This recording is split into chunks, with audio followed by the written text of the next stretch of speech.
Praise God. Hallelujah. Hallelujah. मैं direct third word को बोला यशना में 10 मिनट्स का बोला हम तुरंत ही तीसरे शब्द की ओर जाते हैं। இருக்கலாம் ஜான்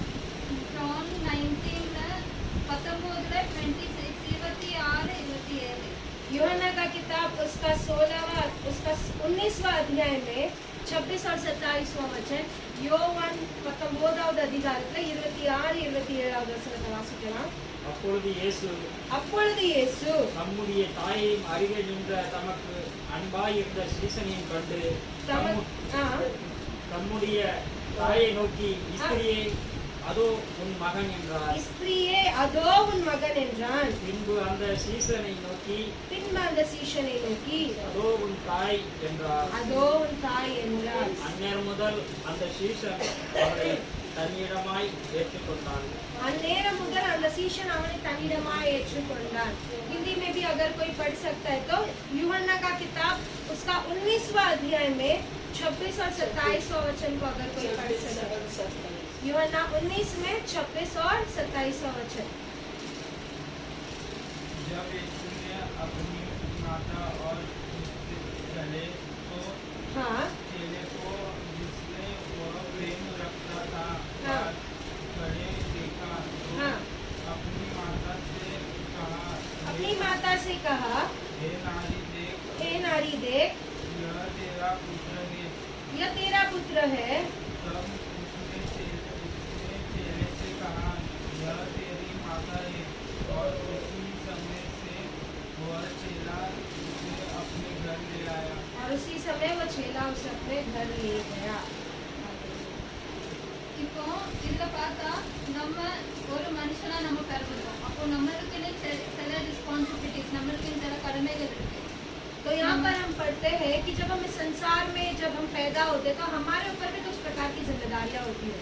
சின்ன பிள்ளையா இருக்கும்போது நம்மளுக்கு கடமை நம்ம படிக்கணும், பெற்றோர் என்னெல்லாம் சொல்றாங்க அதெல்லாம் கேட்டு நம்ம நடக்கணும். அது மாதிரி பெருசா வளர்ந்த பிறகு நம்ம பெற்றோர்களை பார்க்கணும், கல்யாணம் முடிஞ்ச பிறகு பிள்ளைகளை பார்க்கணும், பொண்டாட்டியை பார்க்கணும், அப்படின்னு நிறைய கடமைகள் நம்மளுக்கு तो जैसे हम छोटे से रहते तो हमें पढ़ना रहता है. जैसे हम आगे बढ़ते जाते तो हमें माता पिता की जिम्मेदारी रहती है. शादी होने के बाद पत्नी की, आगे बच्चों की, पति की, इन सारी जिम्मेदारी हमारे ऊपर आ जाती है.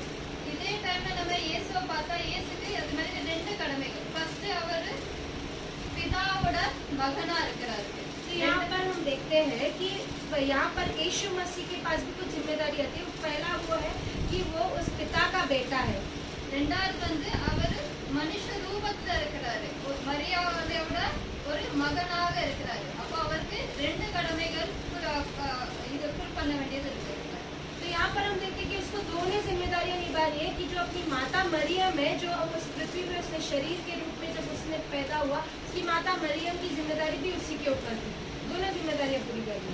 முதல் வந்து பிதாவோட மகனாக இருந்து அவர் பிறந்தது. அவர் பிதா என்னெல்லாம் சொன்னாரோ அதை பத்தி அவர் கேட்டாரு.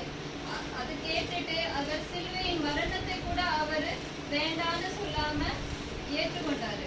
तो यहाँ पर हम देखते हैं कि जब उसे अपने पिता का जिम्मेदारी पूरा करना था, वो पिता का जिम्मेदारी पूरा करने के लिए जब वो इस पृथ्वी पर आया, उसने पिता की जिम्मेदारी पूरी कर उसने सूली को उठाकर सारे पापों को अपने ऊपर उठा दिया था. அதே போல மரியாளின் மகனாகையும் அவர் எதுவுமே அவங்க சொன்னது தட்டாம எல்லாம் பண்ணாங்க. मरियम का बेटा होने के नाते अपनी माता के ऊपर जो जिम्मेदारी थी उसने वो भी सारी जिम्मेदारियां पूरा कर दी. இப்போ அவர் வந்து அந்த குடும்பத்துல ஒரு மூத்த மகன். அப்ப அந்த மூத்த மகனோட கடமை என்னது? அவங்க தாய பத்திரமா, அவங்க தாய் தகப்பன் எல்லாரையும் பத்திரமா பாக்குறது. அந்த சிலுவையில அவர் அந்த வேதனையிலையும் கூட அந்த ஒரு கடமையை அவர் மறக்கல. उस सूली पर जब उसके ऊपर इतना पीड़ा गुजर रहा था, उस समय पर भी उसने अपने जिम्मेदारी को ठुकराया नहीं. उसने अपनी माता की और जो जिम्मेदारी था उसे भी उसने पूरा किया. அவருக்கு தெரியும் அந்த சிலுவையின் மரணத்துக்கு பிறகு அவர் வருவார், பூமியில வருவார். ஆனா வந்தது வந்து மரியாளோட மகனாக வந்து அவங்களுக்கு சேவை செய்ய அவர் வரமாட்டார். उसे ये पता था कि जब मैं इस दुनिया में आ रहा हूँ तो मैं मरियम का बेटा बनकर मरियम का काम करने के लिए नहीं आ रहा हूँ, बल्कि मैं मेरे पिता का योजना को पूरा करने के लिए आ रहा हूँ.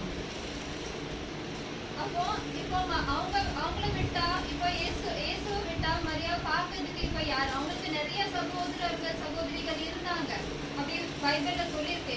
ஆனா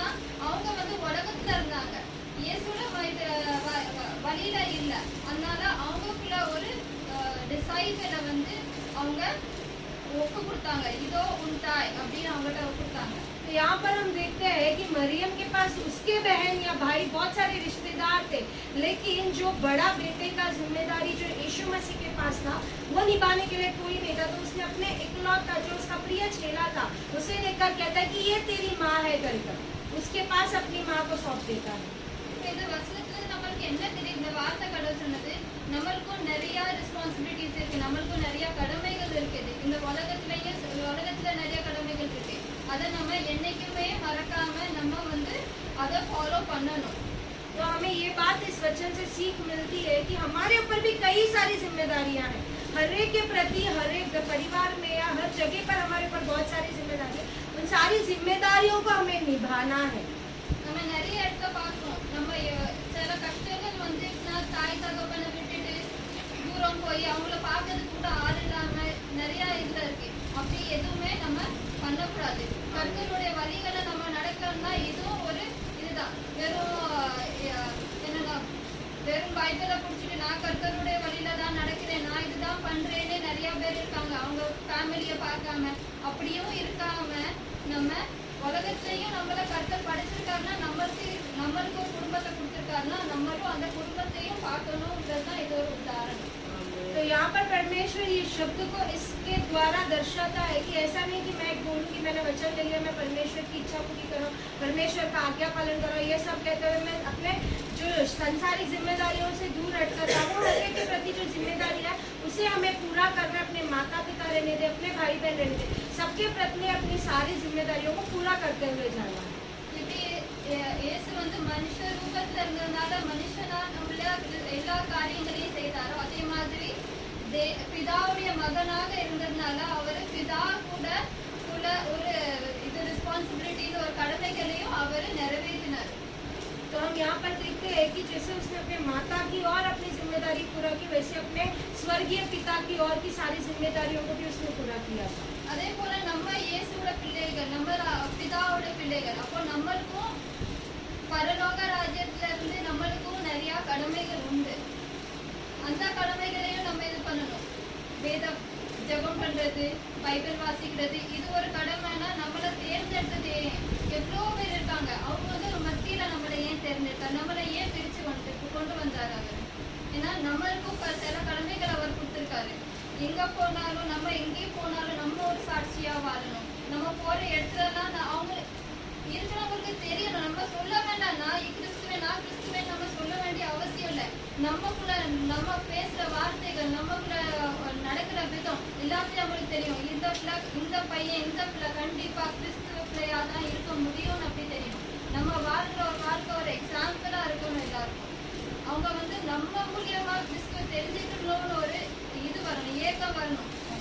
तो यहाँ पर हमें ये बात समझना है कि ऐसा नहीं कि परमेश्वर ने मुझे संसार में भेजा तो केवल संसारिक जिम्मेदारी है, तो मुझे ही क्यों चुना परमेश्वर ने, मेरे द्वारा भी उसकी कोई तो इच्छा पूरी होनी है। मेरे ऊपर भी परमेश्वर ने कुछ जिम्मेदारी दिया है, उस जिम्मेदारियों को जानकर मुझे भी परमेश्वर के लिए करना। इसके लिए ये नहीं कि मुझे हर किसी के पास जाके कहना कि मैं मसीह का हूँ, बल्कि हमारे जीवन के रास्ते, हम जब हमारे चाल चलन, हमारे शब्द, इन सभी के द्वारा हमें हमारे परमेश्वर को हमारे द्वारा सभी को दर्शाना है, ताकि वो हमें देखकर परमेश्वर का बच्चा या बच्ची बनने की इच्छा के अंदर आ जाए।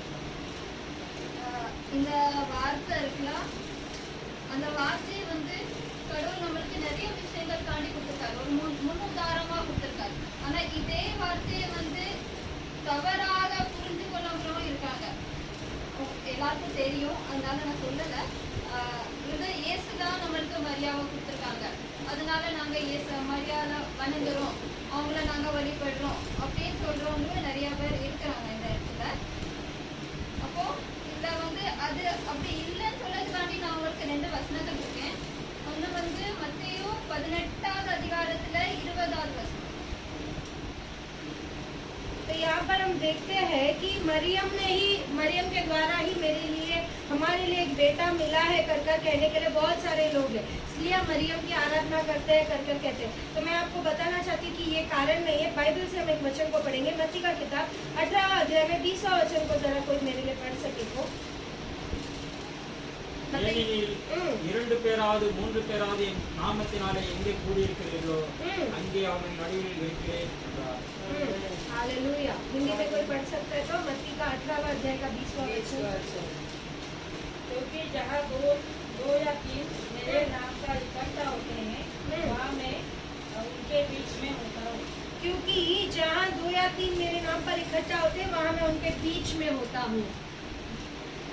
இப்போ நம்ம அவங்க கிட்ட போய் பேசும்போது நானும் ஒரு டைம்ல அந்த தொடர்ல இருந்தவன் தான். அதனால நானும் இந்த நிறைய தடவை இந்த வார்த்தைகளை நானும் உபயோகிச்சிருக்கேன். அதனால சொன்னேன், நாங்க வந்து மரியாதை டைரக்டா இது பண்ணல, கடவுளா நினைக்கல. அவங்க வந்து நம்ம இயேசுகிட்ட கேட்க முடியாத விஷயங்கள் இல்லாட்டி இருந்ததுன்னா மரியா வந்து நம்மளுக்காண்டி ஜெபிப்பாங்க அப்படின்னு சொல்றாங்க. அப்ப நம்மளுக்கு இந்த வசனம் என்ன சொல்லுது? எங்க 2-3 பேர் ஒருமிச்சு ஜெபிக்காங்களோ அங்க நான் இருக்கேன் அப்படின்னு வசனம் சொல்லுது. तो यहाँ पर वचन इस प्रकार से कहता है, मैं भी उसी जगह से आई हूँ जहाँ पर कहते हैं कि हम मरिया को आराधना करते हैं, लेकिन वो यह कहते हैं कि हम मरिया को सीधी तरीके से आराधना नहीं करते हैं। हम तो केवल उसके पास उस चीज़ों के लिए जाते हैं जो हम यीशु मसीह के पास नहीं बात कर सकते। उन सारी बातों को करने के लिए ही केवल हम मरियम के पास जाते हैं। लेकिन वचन बहुत स्पष्ट रूप से कहता है कि जहाँ पर 2 या 3 एकत्रित होते, इकट्ठा होते, वहाँ मैं उनके बीच में रहता हूँ। இன்னொரு வசனம் வாசிக்கலாம். ஜான்ல 14:6. యోహన్నా का किताब 14वां अध्याय में 6वां वचन, యోవాన్ 14వ అధికారముల 6వ వచనం, యోవాన్ 14:6, యోహన్నా 14वां अध्याय का 6वां वचन को पढ़ेंगे। அதற்கு இயேசு, நானே வழியும் சத்தியமும் ஜீவனுமாய் இருக்கிறேன், என்னை அல்லாமல் ஒருவனும் பிதாவினிடத்தில் வரான். हिंदी में अगर कोई पढ़ सकता है तो यूहन्ना का 14वां अध्याय में 6वां वचन को पढ़ेंगे। तो यीशु ने उससे कहा, यीशु ने कहा, मार्ग और सत्य और जीवन में भी और जीवन मैं ही हूँ, बिना मेरे द्वारा कोई पिता के पास नहीं पहुँच सकता। बिना मेरे द्वारा कोई पिता के पास नहीं पहुँच सकता। நம்ம முதல் வசனத்துல பார்த்தோம், இயேசுக்கும் நம்மளுக்கும் ஊழியர்கள வேற யாரும் தேவையில்லை. நம்மளுக்கு என்ன வேணுமோ, நம்மளுக்கு என்ன பேசணுமோ, நம்ம டைரக்டா இங்க நின்று பேசணும்னா கண்டிப்பா நம்ம கூட இயேசு பேசுவாரு. ஒரு வசனத்தையே வாசிச்சோம்னு நினைச்சோங்களேன், இப்போ இந்த வசனத்துல நம்ம வாசிட்டு இருக்கும் போது அடுத்த வசனம் அவர் கொடுப்பாரு, இதை கொஞ்சம் பெருக்கி பாரு, அப்ப நான் உன்கிட்ட இது பேசுறேன்.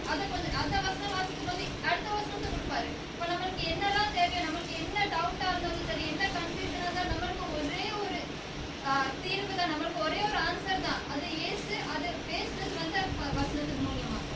तो यहाँ पर हम एक बात को गौर करते हुए समझना चाहिए कि पहला वचन में हमने पढ़ा कि परमेश्वर के पास जाने के लिए, पिता के पास जाने के लिए किसी की चीज की जरूरत नहीं है, कोई और ब्रिज की जरूरत नहीं है। तो इसका मतलब ये है कि जब हम एक उदाहरण के रूप में जब हम वचन ही पढ़ते तो हम एक वचन पढ़ते जाएंगे तो परमेश्वर कहेगा कि दूसरा वचन, ये वाला वचन भी जरा पढ़ लेना, मुझे उसको भी देख लेना, मैं देख यहाँ पर भी बात कर। तो हमारी सारी चिंता, हमारे सारे जितने भी सवाल है, जो भी हमारे दिमाग में जो हमें बहुत सारी चिंताओं में डालता है, उन सारी चीजों का जवाब केवल इस बाइबल के अंदर रखा हुआ है। ஜான் 14:6 வசனம் லாஸ்ட் லைன் மட்டும் आखिर का लाइन पढ़ेंगे 14:6 में, यूहन्ना 14 என்னாலே அன்றி ஒருவனும் பிதாவினிடத்தில் வரான். இல்ல என்னாலே அல்லாமல் என்னாலே அல்லாமல் ஒருவனும் பிதாவினிடத்தில் வரான். அதே மாதிரி இயேசு இல்லாம நம்ம பிதா கிட்ட போக முடியாது. बिना यीशु मसीह के हम पिता के पास कभी नहीं पहुंच सकते हैं। இதுல நம்ம என்ன தெரியுது, நம்மளுக்கு இயேசு கிட்ட போறதுக்கு நம்மளுக்கு வேற யாருமே தேவையில்லை. அது மாதிரி பிதா கிட்ட போகணும்னா இயேசு தவிர வேற யாராலையும் நம்மள கொண்டுட்டு போக முடியாது. அதனால இது கூட நம்மளுக்கு வேற யாரும் தேவையில்லை. இது நம்ம இயேசு பிதா, இது 3 இது வேற பரிசுத்தாவி, இவங்க 4 பேர்ல தான் நம்ம இது இருக்கோம். நம்மளுக்கு வேற யாரையும் தேடி போகணுங்கிற அவசியம் இல்லை. तो हमें पिता के पास जाने के लिए किसी और की जरूरत नहीं, केवल यीशु मसीह और उसकी पवित्र आत्मा की जरूरत है। तो हम अपने परमेश्वर पिता, यीशु मसीह और उसका पवित्र आत्मा, ये काफी हमें पिता के पास लेके जाने के लिए। इस बात को हमेशा याद में रखना है। நம்ம 4வது வேர்டுக்கு போனோமா, चौथा शब्द की ओर जाएंगे। மத்தேயு 27ல मत्ती का 27वां अध्याय में 40वां वचन, 46, மத்தேயு 27:46. 9 மணி நேரத்தில் ம். இயேசு ஏலி ஏலி லாபா சபக்தனி என்று மிகுந்த சத்தமிட்டு கூப்பிட்டார். அதற்கு என் தேவனே ஏன் என்னை கைவிட்டீர் என்று அர்த்தமாம். हिंदी में कोई पढ़ सकते हैं तो? और यहाँ कहते थे हाँ। ये मंदिर के नहीं, रहने ये वाले नहीं है। मत्ती 27 में 46, 27 में 46. तीसरे पहर के तीसरे पहर के निकट यीशु ने बड़े शब्द में पुकार कर कहा, हाँ एली एली हाँ लमा हाँ शबक्तनी, हाँ अर्थात हे मेरे परमेश्वर, हे मेरे हे परमेश्वर, मेरे परमेश्वर, हे मेरे परमेश्वर, तूने मुझे क्यों छोड़ दिया? तूने मुझे क्यों छोड़ दिया? हम लोगों को पहले से ही पता है और वचन में भी ऐसे लिखा है कि पिता परमेश्वर एक है, उनको कभी अलग नहीं कर सकते. ನಮ್ಮ ದಿನವಾಸನಕ್ಕೆ ನಂಜಾಗೋರ್ ಕಾರ್ಯದಲ್ಲಿயும் பிதாவையும் குமாரனையும் யாராலையும் வேறுபடுத்தி பிரித்து வைக்க முடியாது. அப்போ ये सिद्ध बातें ये सब एक फिर यीशु ने ये शब्द को क्यों कहा? நம்ம ஒண்ணுனா அவங்க எப்படி தெரிஞ்சு போவாங்க? अगर वो दोनों एक है तो वो अलग कैसे हो सकते हैं? ஒருத்தரை எப்படி அவங்க எப்படி கைவிட முடியும்? முடியுமா? एक को कैसे कोई दूसरा छोड़ सकता है? இப்போ நம்ம ஏதோ கஷ்டத்துல இருக்கோம், வியாதியில இருக்கோம், நம்ம ஏதோ பாடுகள்ல இருக்கோம். அப்ப நம்ம என்ன நம்புறோம்? இயேசு எந்த பாடுலயும் எந்த வேதனையிலயும் கர்த்தர் என்ன கைவிட மாட்டாங்க. அப்படியாப்பட்ட நம்ம பாவிகளே நம்மள கர்த்தர் கைவிடல. எவ்வளவு பிரச்சனைங்க. அப்போ ஏன் பிதா வந்து இயேசுவை கைவிட்டார்? ஏன் இயேசு வந்து இந்த வார்த்தையை சொன்னார்? क्यों यहाँ पर यीशु मसीह ये शब्द को कहता है कि पिता तूने मुझे ठुकरा दिया? हम ही जब इतने सारी बीमारियों से बाकी चीज़ों से गुजरते हैं तो हम ही हमारे लिए ये निश्चय कि परमेश्वर ने मुझे कभी नहीं छोड़ा. तो यहाँ पर यीशु मसीह ने ये शब्द को क्यों कहा? வாசிக்கனா ஏசாயா புத்தகத்துல 29:2. यशाया का किताब 29वां अध्याय में दूसरा वचन को पढ़ेंगे. यशाया 29 59 सॉरी 59 59 में 2 59 में 2 59 में 2 உங்கள் அக்கிரமங்களே हाँ உங்களுக்கும் உங்கள் தேவனுக்கும் நடுவாக பிரிவினை உண்டாக்குகிறது. உங்கள் பாவங்களே அவர் உங்களுக்கு செவிகொடாதபடிக்கு அவருடைய முகத்தை உங்களுக்கு மறைக்கிறது. जरा हिंदी में पढ़ेंगे. परंतु तुम्हारे अधर्म के कामों में हाँ. उनको तुम्हारे परमेश्वर से अलग कर दिया है और तुम्हारे पापों के कारण उसका मुंह उनसे ऐसा छिपा है कि वह नहीं सुनता. हालेलुया.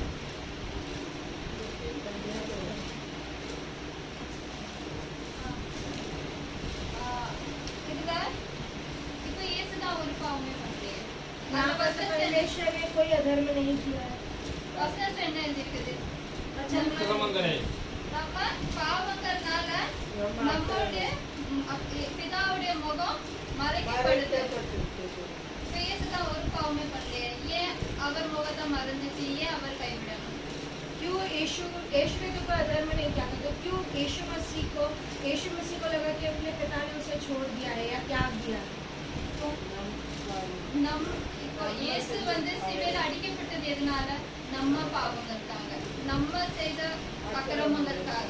அப்போ இப்போ இயேசு சிலுவை சுமந்து அங்க அடிக்கப்பட்ட நேரத்துல அவர் உலகத்துல இருக்க எல்லா பாவங்களையும், ஏன் பாவம், உங்க பாவம், உலகத்துல இருக்க எல்லா பாவங்களையும் அவர் மேல ஏற்றுக்கொண்டாரு. அவர் மேல ஏற்றுக்கொண்ட அந்த நேரத்துல தான் வந்து அவர் அந்த பாவத்தை சுமந்ததுனால அந்த பிதாவுடைய முகத்தை அவரால பார்க்க முடியல. அந்த டைம்ல தான் அவர் வந்து அந்த வார்த்தையை சொன்னாரு, ஏலி ஏலி சபக்தானி, என் தேவனே ஏன் என்னை கைவிட்டீர் அப்படின்னு. तो यहाँ पर इस बात को हमें समझना है कि जब यीशु मसीह को सूली पर मारा गया था, हमारे मतलब पूरे संसार के पापों का बोझ उसके ऊपर लाद दिया गया था. तो जब उसने हमारे पापों का बोझ उसके ऊपर ले लिया था तो उसे एक क्षण के लिए लगा, जैसे प्रकाश इस वचन पे कहा है कि हमारे अधर्मों के कारण वो हमसे दूर है। तो इतने सारे अधर्म जब उसके ऊपर ला दी गई, इसके लिए वो उससे दूर पाया गया। इसीलिए वो वहाँ पर कहता है कि हे मेरे परमेश्वर तूने मुझे क्यों छोड़ दिया गया। இப்ப நம்மலாம் சொல்லலாம், நான்லாம் அவ்வளோ பெரிய பாவங்கள்லாம் பண்ணதில்ல, நான் எங்கேயுமே களவாடல, நான் யாரையுமே கொல்லல, நான் விபச்சாரம் பண்ணல, அப்போ வந்து நான் வந்து இது பண்ணல, நான் எந்த பாவமே பண்ணல, அவ்வளோ பெரிய பாவங்கள்லாம் நான் பண்ணல, அதனால என்னையால இயேசு வந்து சிலுவையை சுமக்கலன்னு கூட நிறைய பேர் சொல்றாங்க। நான் நிறைய பேர்கிட்ட கேட்டிருக்கேன், நான்லாம் பாவி இல்லை அப்படின்னு சொல்றவங்க। बहुत लोग कहते हैं कि मैं तो पापी नहीं, मैंने तो कोई भी पाप नहीं किया, मेरे कारण तो परमेश्वर ने कोई भी सीढ़ी उठाया नहीं। ये तो मैं बहुत ही निश्चय रूप से कह सकता हूँ, ऐसे मेरे से भी बहुत सारे लोगों ने कहा। இப்போ நம்ம வசனத்துல என்ன எழுதிருக்கு, நம்ம ஒரு பொண்ணையோ பையனையோ தப்பாக ஒரு செகண்ட் கூட பார்த்தாலும் அது பாவம்। तो वचन में इस प्रकार से लिखा है कि हमने किसी लड़का या लड़की को गलत नजरों से देख भी लिया तो भी वो पाप करके कहा गया है। நம்ம டெய்லி நம்ம லைஃப்ல வந்து நிறைய அப்படி எண்ணங்கள், நிறைய சிந்தனைகள், சின்ன சின்ன பாவம், ஒரு நம்ம பேசிட்டு இருக்கும்போது அடுத்தவங்களை பத்தி தப்பா பேசினா அது பாவம் தான்। நம்ம வந்து இப்படி அடுத்தவங்களை பத்தி பேசுனது பாவம்। நம்ம கெட்ட வார்த்தை, இப்பெல்லாம் வாயை திறந்தா நார்மலி ஃப்ரெண்ட்ஸ் டு ஃப்ரெண்ட்ஸ் பேசும்போது ஒரு 4-5 கெட்ட வார்த்தை கேட்கலாம், நம்ம அதுவும் பாவம் தான்। हमारे चलने हर दिन के दिनचर्या में जब हम अपने दोस्त से भी बात करेंगे तो भी हमारे मुंह से कोई ना कोई गलत शब्द निकल जाता है, वो भी क्या होता है, पाप कहा जाता है।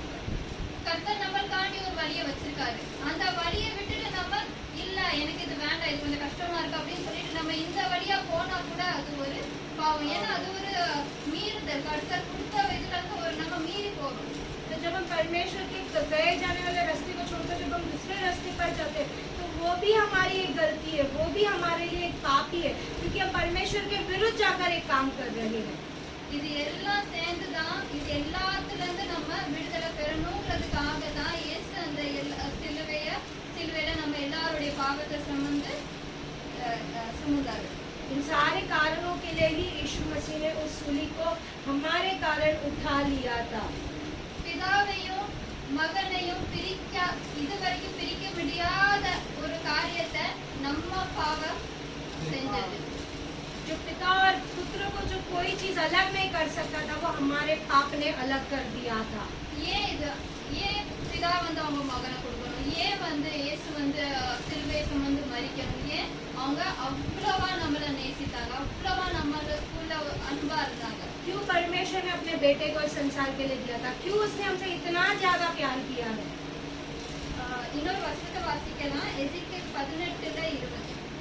एजेकियल का किताब उसका 18वां अध्याय का 20वां वचन को पढ़ेंगे।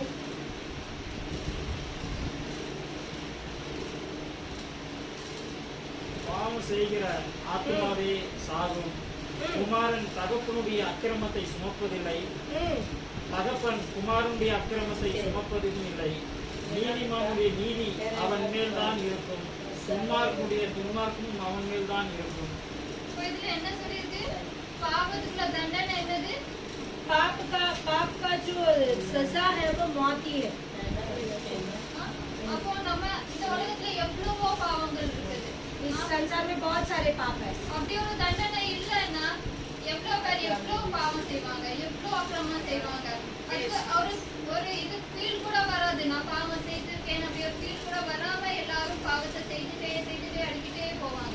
तो हमारे अंदर तो हम इतने सारे पाप कर चुके हैं कि कभी कभी एहसास भी नहीं होता कि इतने पाप किया, हमने पाप का बड़ा सा रेत बना के रख दिया हमारे। அப்போ ஒவ்வொரு பாவத்துக்கும் ஒவ்வொரு தடவை நம்ம மரிக்கணும், எத்தனை தடவை நம்ம மரிக்கணும்। तो हमारे इतने सारे पापों के लिए अगर हमें मरना चाहिए तो हमें कितने बार मर जाना चाहिए था। எனக்கு ஒரு ஸ்கிட் ஞாபகம் இருக்குது, ரொம்ப ஸ்கூல் டைம்ஸ்ல காலேஜ் டைம்ஸ்ல பார்த்த ஒரு ஸ்கிட் இது வந்து ஒரு ஜட்ஜ் நம்ம என்ன சொல்றோம், அது கோர்ட்டுக்கு ஒரு சீன், அதுல வந்து ஜட்ஜ் உட்கார்ந்துருக்காரு, இந்த சைட்ல வந்து குற்றவாளில நிறைய பேர் இருக்காங்க, ஒருத்தரா வந்துட்டு போறாங்க। அப்போ வக்கீல்ல இடத்துல வந்து ஒண்ணு பிசாசு நிக்குது, ஒண்ணு இயேசு நிக்கிறாங்க। இப்போ ஒருத்தரா ஏறுதாங்கல்ல, அப்போ அது வந்து அதுல நான் ஒரு பாவமே பண்ணலையே அப்படின்னு ஒரு சில சொன்னாங்க। அப்போ வந்து நான் உங்க அம்மா பர்ஸ் வந்து ஒரு 10 ரூபாய் திருடுனீங்க, அது பாவம் இல்லையா அப்படின்னு அந்த இருக்குது। அப்போ ஏசால ஒன்றும் சொல்ல முடியாது, ஏன்னா அவங்க செஞ்சது உண்மை। அப்படியே ஒரு ஒருத்தரா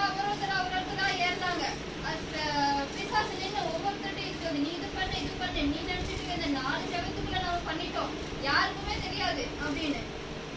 ஆனா அப்படி இல்ல. நம்ம கடைசி ஞாயிற்றுப்பண்ணைக்கு நம்ம நின்னோம்னா நம்மளுக்கு எதிரா சாட்சி சொல்றதுக்கு நிறைய பேர் எழுப்புவாங்க. இந்த செவரு எல்லாமே நமக்கு எதிரா சாட்சி வந்து சொல்லும்.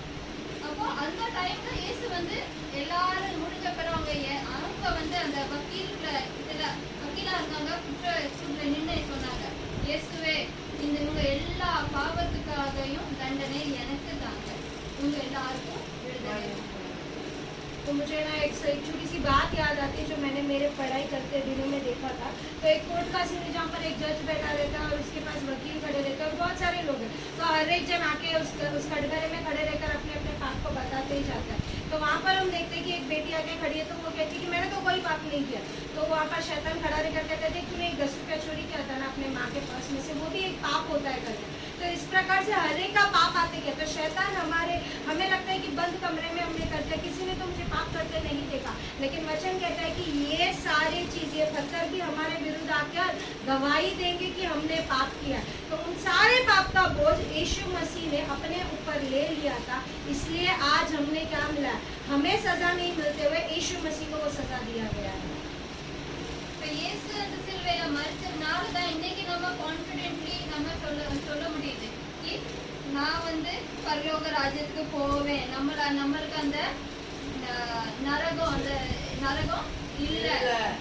तो आज भी हम इसी निश्चय के साथ कह सकते हैं कि मुझे स्वर्गराज में जगह है करकर, क्योंकि यीशु मसीह ने वो सूली उठा लिया और वो उस सूली पर मर गया था, वो मर के फिर से जी उठा। इसी कारण से मुझे निश्चय कि मेरे लिए स्वर्गराज है। ஆனா இதுக்கு இது அர்த்தம் இல்ல நம்ம பாவம் செய்வோம், நமக்கு வந்து பேசிக்கிட்ட போய் மன்னிப்பு கேட்போம், அவர் நம்ம மன்னிச்சிட்டாரு, திரும்ப அடுத்த நாள் திரும்ப அதே பாவத்தை செஞ்சுட்டு திரும்ப அடுத்த நாள் வந்து திரும்ப மன்னிப்பு கேட்டா அவர் மன்னிச்சிட்டே போவாரு அப்படின்னு. इसका मतलब ये नहीं कि रोज मैं पाप करते जाऊंगा, रोज आऊंगा और कहूंगा मैंने पाप किया, मुझे माफ कर दो, मुझे माफ कर दो। इसका मतलब ये नहीं है। நம்ம மனுஷங்க இருக்கனால நம்ம பாவத்துல விழுறோம், அது உண்மைதான். அதனால நம்மளுக்கு என்ன பண்ணணும்னா நம்ம இப்போ நம்மளுக்கு நல்லா இல்லைன்னு நினைச்சுக்கோங்களேன், நம்மளுக்கு ஏதோ வியாதி இருக்கு, அப்ப நம்ம ஜெபிக்கிறோம். ஜெபத்துல நம்ம எப்பவுமே சொல்றோம், அவள் தழும்புகளால என்னைய சுகமாக்குங்க அப்படின்னு. அப்போ இதே வார்த்தையை வந்து நம்ம எப்பவும் நம்மளுக்கு உடம்புல ஜெபிக்கிறோமே, அந்த வார்த்தையை வச்சுக்கிட்டு நம்ம எத்தனை பேர் நம்ம ஆத்மாக்காண்டி ஜெபிக்கிறோம். அப்பா நான் இந்த பாவத்துல இருக்கிறேன், என்னையால இந்த பாவத்தை விட்டு வர முடியல, அதனால என்னைய இந்த பாவத்துல இருந்து என்னைய சுகமாக்குங்க அப்படின்னு நம்ம எத்தனை பேர் ஜெபிக்கிறோம். आज हम में से कौन है जो हमारी आत्मा के लिए प्रार्थना करता है, जो कहता है कि जैसे हम बीमारी के लिए प्रार्थना करते हैं, इस बीमारी से मुझे चंगा कर दो। हमारी आत्मा के लिए हम में से कौन प्रार्थना करते हैं, क्योंकि उस आत्मा के लिए प्रार्थना करना भी उतना ही जरूरी है। तो कौन करता है वो प्रार्थना? நம்ம வந்து இயேசு வந்து இன்னைக்கு அந்த சிலுவையில இருந்து அழுதாங்க, என்னை ஏன் கைவிட்டீருன்னு. அந்த ஒரு சீன் நடந்ததுனால தான் இன்னைக்கு நம்ம ஒரு நிம்மதியான வாழ்க்கையை வாழ்ந்துட்டு இருக்கோம். क्योंकि वो दरार गिर गया था पिता और पुत्र के बीच में, उसने कहा कि मुझे तुमने क्यों त्याग दिया, इसके लिए आज हम यहाँ पर शांति से जी सकते हैं।